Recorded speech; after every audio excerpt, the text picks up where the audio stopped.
Perkebunan teh Malabar yang berada di Pangalengan di selatan arah Bandung dikenal memiliki pemandangan alam yang indah. Di perkebunan Malabar banyak pula terdapat objek menarik terutama berkaitan dengan sejarah teh Indonesia. Pada masa lalu, semasa zaman kolonial Belanda, perkebunan Malabar pernah menjadi eksportir terbesar teh dunia. Pemirsa, saya sedang berada di hijaunya perkebunan teh Malabar di Kecamatan Pangalengan, Bandung di sebelah selatan, di mana saya menceritakan kawasan ini semasa zaman kolonial dan zaman perang lalu.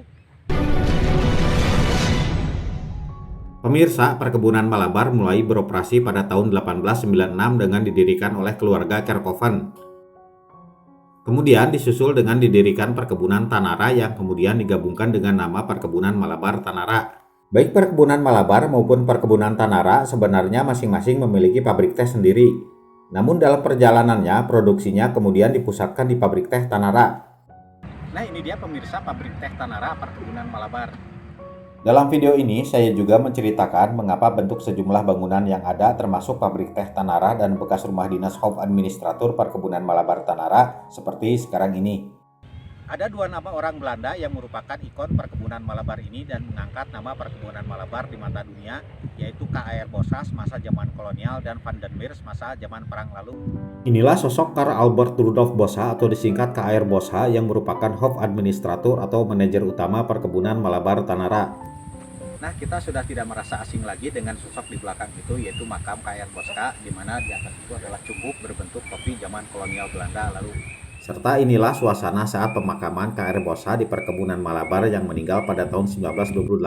Pada saat dahulu memakamkan K.R. Bossa di sini, orang-orang yang menggali kuburan ini tidak menggunakan cangkul, tetapi mereka menggalinya dengan menggunakan tangan. Inilah pemberitaan yang menceritakan bahwa saat menggali tanah untuk memakamkan K.R. Bossa, orang-orang pribumi melakukannya dengan tangan. Ini merupakan ungkapan penghormatan terakhir bagi K.R. Bossa yang dikenal sebagai pemimpin perkebunan Malabar Tanara yang dicintai oleh orang-orang pribumi. Sedangkan yang ini adalah Hendrik J. van den Meer adalah orang Belanda terakhir yang memimpin perkebunan Malabar Tanara sampai Februari 1956. Pada masa lalu, salah satu pelanggan terbesar teh dari perkebunan Malabar adalah masyarakat di Australia. Inilah tampilan tanaman teh di perkebunan Malabar pada masa kini yang sudah ditangani oleh orang-orang Indonesia. Hamparan tanaman teh ini adalah hasil peremajaan menggantikan tanaman-tanaman sebelumnya peninggalan zaman Belanda. Zaman dahulu, keindahan pemandangan di perkebunan Malabar juga menjadi pujaan orang-orang Australia yang terpesona pemukiman para pekerja dengan ciri khas ada masjid. Dalam pemberitaan sejumlah surat kabar di Australia disebutkan perkebunan Malabar Tanara pemandangannya mirip negeri dongeng. Adapun para tenaga kerja perkebunan Malabar umumnya didatangkan dari Garut. Untuk kemajuan keluarganya di perkebunan Malabar kemudian didirikan sekolah khusus bagi anak-anak tenaga kerja di perkebunan ini. Dan inilah puing-puing pabrik teh Malabar pada masa kini di mana saya melihat bagian-bagian bangunannya tampak masih relatif orisinil seperti zaman dahulu. Bahkan sejak tahun 1926 tampak isinya sudah tak ada lagi mesin-mesinnya. Tampak pula para orang muda Belanda dan pribumi kemungkinan anak-anak para pegawai perkebunan Malabar kemudian menjadikan bangunan ini sebagai ajang kegiatan pentas seni.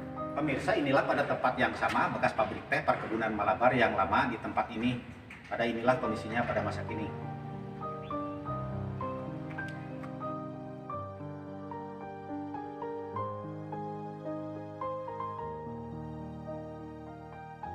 Oh ya pemirsa, pada perjalanannya nama perkebunan Malabar Tanara menjadi hanya disebut sebagai perkebunan Malabar saja. Namun kadang-kadang masih disebut sebagai perkebunan Malabar Tanara. Inilah gerbang ke perkebunan Malabar sebelum Perang Dunia II tahun 1943. Dan inilah suasana tempat yang sama pada masa kini di mana bangunan rumah bilik pada foto lama tersebut kini sudah tak ada lagi. Inilah sosok Wisma Malabar yang dahulu bekas rumah dinas Hof Administratur Perkebunan Malabar. Jika selama ini publik lebih mengenal sebagai bekas tempat tinggal K.R. Bossa, namun menurut saya lebih tepat sebagai bekas tempat tinggal Hendrik J. van den Meer. Mengapa demikian? Karena bangunan lama rumah dinas ini sebenarnya telah dihancurkan oleh pihak Indonesia pada tahun 1947. Setelah pasukan Belanda datang ke Pangalengan, perusahaan pengelola perkebunan Malabar yaitu firma John Pitt and Company membuat bangunan baru pada lokasi yang sama ini. Melalui agresi militer operasi produk pada 21 Juli 1947, pasukan Belanda memasuki kawasan perkebunan di Pangalengan termasuk ke perkebunan Malabar. Saat memasuki sebuah rumah di bagian Tanara perkebunan Malabar, pasukan Belanda menemukan sebuah jebakan.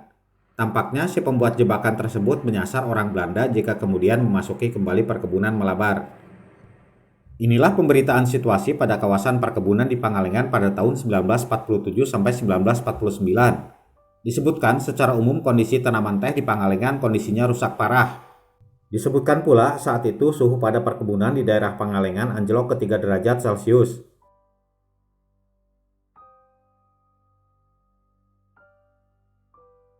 Inilah pemberitaan di mana pasukan Belanda pada 12 Agustus 1947 mengundang wartawan mengunjungi perkebunan Malabar yang kondisinya sudah rusak parah. Saat itu semua bangunan ditemukan telah hancur. Begitu pula pabrik teh dan tempat pengulitan kina di perkebunan Malabar Tanara juga ditemukan sudah hilang atau tak ada lagi karena sudah ada yang menghancurkan. Pemirsa, yang dimaksud pabrik teh sudah ada yang menghancurkan ini adalah pabrik teh Tanara. Nah, inilah bangunan pabrik teh Tanara sebelum dihancurkan. Inilah halaman depan pabrik teh Tanara pada masa kini, dan kini kita kembali kepada masa perang pada Juli tahun 1947 lalu, di mana areal emplasemen perkebunan Malabar sudah banyak yang hancur. Begitu pula bekas rumah dinas KAR Bosa sudah lenyap karena ada yang menghancurkan. Bahkan semua hewan rusa sudah hilang, tak ada lagi di pekarangan ini. Namun, bekas pabrik teh Malabar tak dihancurkan. Tampaknya ini disebabkan di bekas pabrik teh Malabar sudah tak ada lagi mesin-mesinnya. Untuk segera kembali melanjutkan produksi teh di perkebunan Malabar, pihak Belanda kemudian mendirikan pabrik teh darurat. Inilah tangki air yang tampaknya masih asli peninggalan perkebunan Malabar semasa zaman Belanda yang tak sempat dihancurkan semasa perang lalu. Pasukan Belanda juga terkejut melihat di perkebunan Malabar ini terdapat sisa-sisa pembangunan jalur kereta api oleh pasukan Jepang selama Perang Dunia II. Inilah pemberitaan di mana pasukan Belanda menemukan ada bekas-bekas pasukan Jepang sedang membangun rel kereta api di areal perkebunan Malabar. Pihak Belanda merasa keheranan karena pasukan Jepang selama perang diketahui banyak mencabuti rel kereta api. Ternyata pihak Jepang malah membangun jalur kereta api melintasi perkebunan Malabar. Pasukan Belanda pun kebingungan sebab membangun jalur kereta api pada lokasi ketinggian Pangalengan seperti di perkebunan Malabar adalah sesuatu yang sebelumnya mustahil. Pihak Belanda juga kemudian menemukan makam KAR Bosa dalam kondisi utuh walau kondisinya terlantar. Namun lingkungan hutan sekitar makam ini sudah menjadi rimba belantara.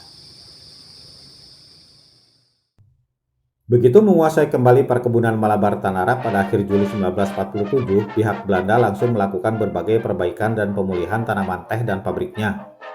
Hendrik van der Meer kemudian menjadi Hof Administratur Perkebunan Malabar Tanara. Ini adalah pemberitaan peresmian dioperasikannya kembali perkebunan Malabar pada 2 April 1948. Saat itu ada 2.000 orang bekerja di perkebunan Malabar. Sedangkan pabrik teh Tanara yang sudah hancur total akan dibangun dalam waktu 7 bulan. Untuk sementara, produksi teh dilakukan pada pabrik darurat. Nah, inilah pabrik teh Tanara hasil pembangunan kembali pada tahun 1948 tersebut yang masih kokoh beroperasi pada masa kini. Perusahaan pengelola perkebunan Malabar Tanara, John Pitt and Company, juga pada waktu itu membangun kembali sejumlah rumah dinas di perkebunan ini. Jadi pemirsa, sebenarnya bangunan di belakang saya ini adalah hasil pembangunan kembali pada tahun 1948, di mana penghuninya adalah orang Belanda terakhir yang memimpin perkebunan Malabar ini, yaitu Hof Administratur bernama Hendrik J. van der Meer yang memimpin pada tahun 1947 sampai 1956. Pemirsa, inilah pemberitaan di mana pada pergantian tahun 1955 ke 1956 terjadi dua peristiwa penting bagi perkebunan teh Malabar Tanara. Momennya adalah selesainya rehabilitasi perkebunan Malabar Tanara pada 31 Desember 1955. Namun pada awal tahun 1956, administratur utama perkebunan Malabar Tanara Hendrik van der Meer harus meninggalkan Indonesia untuk kembali ke Belanda. Hendrik van der Meer adalah orang yang berjasa dalam memulihkan dan mengangkat kembali perkebunan Malabar Tanara. Hendrik van der Meer juga adalah orang pertama kali yang mengenalkan sistem gunting petik pada tanaman teh dengan dimulai di perkebunan Malabar Tanara. Pada Desember 1957, perkebunan Malabar Tanara termasuk di antara puluhan unit perkebunan swasta Belanda yang diambil alih oleh pemerintah Indonesia. Adapun posisi Hendrik van der Meer kemudian digantikan oleh Kurnadi Syarif Iskandar. Ia merupakan administratur orang Indonesia pertama yang memimpin perkebunan Malabar Tanara.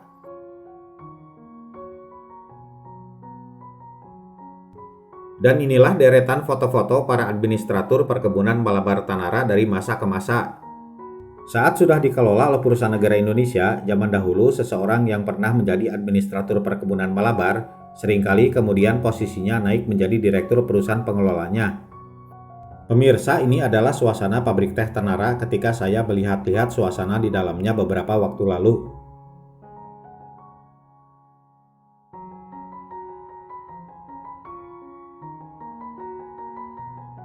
Dan ini adalah bangunan kantor perusahaan John Pitt and Company di Batavia atau kini Jakarta yang dahulu mengelola perkebunan Malabar Tanara. Bekas bangunan kantor John Pitt and Company masih berdiri kokoh sampai kini.